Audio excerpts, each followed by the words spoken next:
Hey, what's good with you guys? Thank you for tuning in to another episode of Burn the Books. It's the Birdman here, along with that Dragon Calypso. We finally made it to Super Bowl Sunday. Got a new setup in the room. Got some of my favorite albums and whatnot that I've enjoyed over the years hung up. Got my MF Doom mask that I only sport on one day of the year, Doomsday, aka Halloween. It's Elon Mug here, ready to, you know that we mean business if Elon's on the show. That being said, I'm gonna go ahead and get started. We got a couple NBA games before kickoff. So the first one is we got Boston on the road against the Miami Heat. Miami's a 5.5 point underdog at home. Xavier Tillman and Jaden Springer are going to be questionable for the Celtics, while Haywood Highsmith and Jamal Cain are going to be questionable for the Heat. The Celtics have won all of their regular season matchups between these two teams, both of them, clearly demonstrating that they haven't forgotten about their loss in the Eastern Conference Finals last year. The Celtics are 1-4 over their last 5 games against the spread. Meanwhile, the Heat seem to have righted the ship a little bit, winning in 4 of their last 5 after dropping 8 in a row in the loss column. I know you thought I was going to say Boston on this game, but I'm going to tell y'all should probably take the Miami Heat in this one, plus the 5.5 points. Boston's been having a tough time covering, but they have covered a lot more on the road than they have at home. Now, in all fairness, at home they've had some pretty ridiculous spreads recently. I saw a 19-point spread, a 17.5. Anyways, I am telling you guys, I am liking Miami in this one. They have been playing pretty strong as of late, but you just never know how it's going to go. It's the NBA, and anyway. The Kings are on the road against the Oklahoma City Thunder. The Thunder are a 3.5 point favorite at home. I didn't write down the over/under on this game, but I believe it was 239. Chris Duarte is going to be, oh good lord, questionable for the Kings. It's weird to say this, that Gordon Hayward is out for the Thunder with a calf strain, but the Thunder did trade for him from the Hornets recently. The Thunder have made it all the way to the top, but they found that it's a struggle maintaining that position.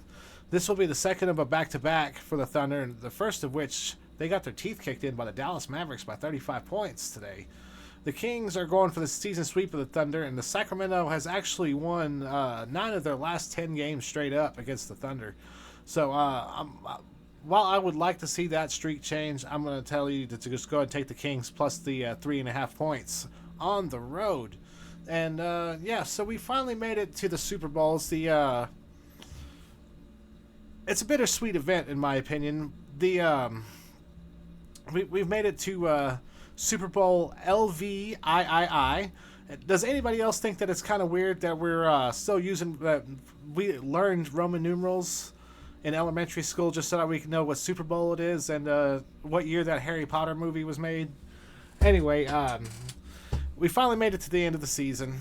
I do have to say, just kind of on the side, that I've seen a lot of Taylor Swift hate recently, and it seems that everybody forgot that before that. I mean, there have been some lovely ladies that have popped up out there, but other than that, if you're not a fan of Taylor Swift or whatnot, let your lady have it, man. Like, I don't understand, man. Like, one, this gets girls into football and whatnot, and there's a lot of Taylor Swift fans. Just let them have it, man. Everybody seems to forget that without the ladies out there, it's a real sausage fest. I don't know how else to put it, but all right. So it's going to be a crowning achievement for either the Chiefs or the San Francisco 49ers tomorrow. It's going to be a crowning achievement for the NFL, but for the loser and for the other 30 teams, it's going to be a rebuild. It's going to go back to day one. Everybody's going to be looking at the draft and blah, blah, blah, yada, yada, yada. The offseason is going to start. Only one of these teams gets to have a parade, and that's one thing that is kind of unfair about the NFL, is that only one fan base gets to celebrate out of 32. Anyway, we got the Kansas City Chiefs are playing against the San Francisco 49ers today. The Chiefs are a 2.5 point underdog. The over/under total on this game is 47.5. That total never moved this whole time. This whole 2 weeks, it's just stayed at 47.5. While the line moved, like I saw it as low as 1, I never saw it get to 3. Uh, but all this whole week it was between 1.5 and 2.5. I don't expect that the line will get to 3 by tomorrow either, and I see that a lot where like people wait for it and they wait for it and it just never gets there, and then the line starts moving the other way because then the really heavy money starts coming in. So I'm going to tell you guys before we get to the proposition bets, because I do have a few proposition bets for y'all for tomorrow. But I got to tell you how I envision this this game going. Okay. First off, I'm going to tell you the score that keeps getting stuck in my head is the score I keep getting stuck in my head is Kansas City 26, San Francisco 17. And I know it's a weird number, but I mean I don't know. I'm not saying that's good, but in my opinion, this is the score that I'm seeing. So this is what my prop bets are all based off of, and there's going to be a lot of people riding the San Francisco train coming in here, but I mean there is still a lot of money on Kansas City right now as it is. I was looking at some sites. I saw some sites had as high as 73%. I saw as low as 67%. But a lot of money on Kansas City. Man, I like the Chiefs to win this game outright, and I got to tell you, it's based off of like things that we've seen in the playoffs thus far. Like for example, okay, so San Francisco, they probably should have lost both of these games. Green Bay had the lead in the fourth quarter, and their kicker missed a couple of big kicks in that game, and San Francisco came back, which props to them. They came back in that one, But I mean, that Detroit game. I mean, they're down 17 points at halftime, and to be honest with you, if the coach doesn't go for it on fourth down when they're up by 14 points, that game's probably a lot different. But for some reason, I mean, I almost feel like Coach Campbell was mad at his kicker at halftime and just decided that he wasn't going to kick any more field goals until like they really. I mean, I don't know. They never stopped going for it on fourth down. They blew a huge lead, turned the ball over. San Francisco scores 27 points in the fourth quarter, in the second half, and I mean they did a hell of a job coming back in that game, but that's probably not a game they should have won. Which again, props to them, But and also both of their games were on their own home field that this happened, where they don't have the lead in the fourth quarter, they have the potential to go home. Happened at home, okay. You look over to that, and then on top of that, you got to look at that Baltimore game. Baltimore came in and they just beat the brakes off of San Francisco in San Francisco. The score of that game was 33-19, but it was a lot. It was 33-12 at one point, and it was a lot more lopsided. I mean, it was just Brock Purdy had 4 picks in that game, and Baltimore's defense looked like world beaters. But I mean that's what happened to San Francisco on that side. While on the other side, the Chiefs, they had to play an extra game. They beat the Dolphins in one of the coldest games. They held them to, in NFL history, I'm sorry. And they held the Dolphins to a touchdown. And, they had Tyreek Hill. And, they got 2 of the fastest wide receivers in the game. And they held him to just 1 touchdown, beat him by 19 points. Then they go to Buffalo. And they beat the Pro Bowl champion and the Madden cover athlete and Josh Allen. They just stole it from him. Take it from Buffalo. And then they went on the road again. Lamar Jackson, MVP season. I mean, this was supposed to be his year. This was supposed to be the year that they were supposed to go. They had a world-beating defense. They allowed the least amount of points all season long. And Kansas City sent them packing too. They didn't score a point in the second half, and Baltimore couldn't do anything about it. They were down 17-7. They ended up losing 17-10. Lamar Jackson had 30 minutes to put up 10 points, and they couldn't do it. So, man, I mean, after all those things are said, I mean, Mahomes, they did the job they were supposed to do. Kansas City, I like them plus the 2.5. They've covered the spread in the last 5 games that they've played, all 3 playoff games, and they made it. I wouldn't say they made it look easy, but they held when they needed to hold, and yeah, so I like the unders on this. The point total is 47.5. That 26-17 is that's 43 points. So I like the under in this one. So with all those things said, I've got a list of prop bets that I like for tomorrow. If San Francisco is going to be behind, you have to take the overs on Brock Purdy's pass attempts at 30.5.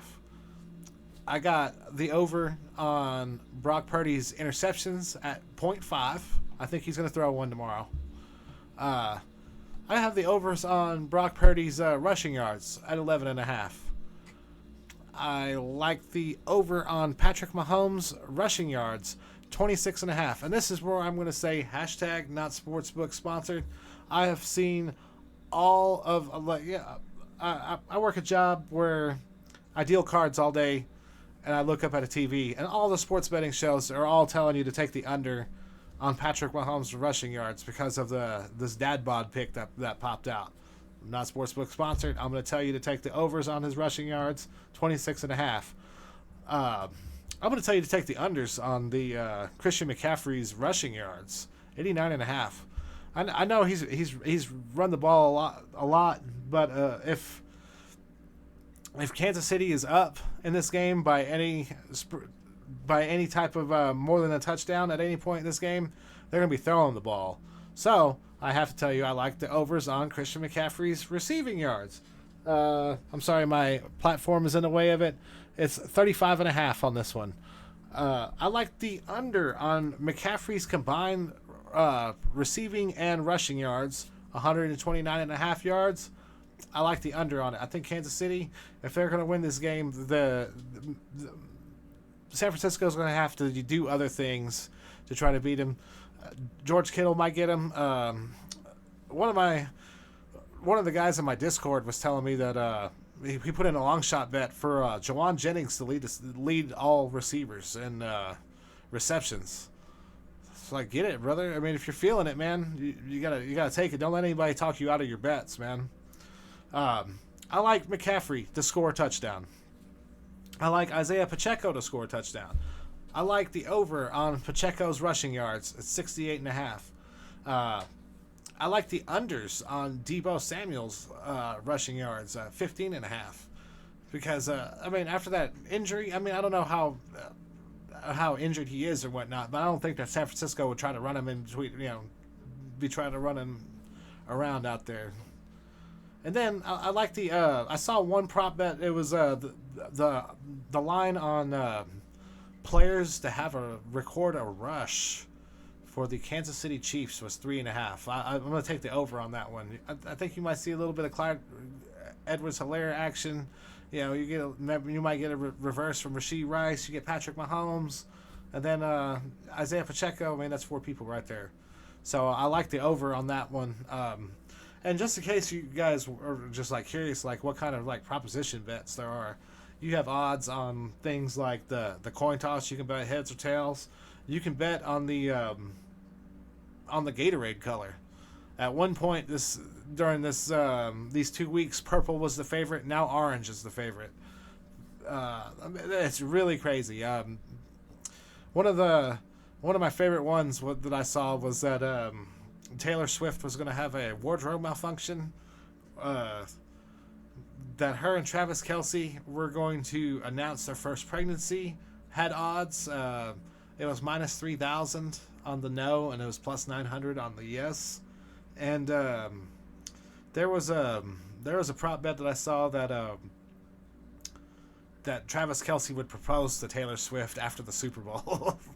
Like I said, there's all sorts of crazy bets, and even down to as far as the whether or not the score on or rushing yard total will be odd or even for San Francisco or for Kansas City. You can literally bet anything on this. It's really crazy.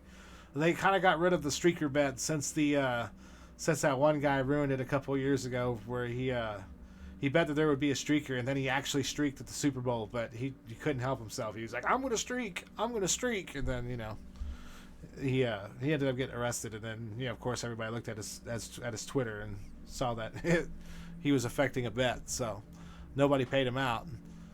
So, guys, I really appreciate you guys for tuning in. I'm looking forward to the Super Bowl tomorrow. I hope you guys are ready to have some fun. I appreciate you guys for your patience. I'll be posting videos pretty regularly after this. We'll be seeing y'all down the line, and just remember, it's a blessing, man. To everybody that's actually out there in Vegas, I hope y'all are having fun, and so we'll see y'all next time around.